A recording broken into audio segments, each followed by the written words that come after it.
Marco Gentili, noto per essere un esponente radicale, oggi schierato con la rosa nel pugno. C'è stato il Garofano, c'è stata la Margherita, adesso c'è la rosa nel pugno, una formazione nuova. Ecco, vogliamo, Gentili, per gli elettori spiegare in maniera più dettagliata qual è il vostro identikit?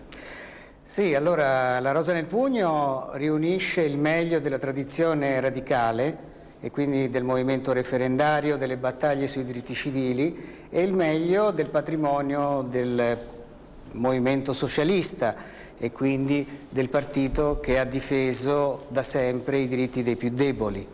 Io in questa occasione vorrei ricordare un candidato che non c'è, che è Luca Coscioni, e cioè una persona ammalata che ci ha lasciato purtroppo alcune settimane fa, che però ha avuto la forza di condurre una battaglia civile per i diritti dei malati e per la libertà di ricerca scientifica, quindi una persona che ha dimostrato a tutti che anche in condizioni terribili, affetto da una malattia incurabile, è riuscito a dare la forza a persone sane di condurre una battaglia come quella dell'anno scorso sul referendum, che sarà importante anche nei prossimi anni, perché la battaglia è stata stoppata da un intervento pesante della Chiesa Cattolica, ma che potrà essere ripresa, io spero, dal nuovo governo di centrosinistra. Noi appoggiamo Prodi.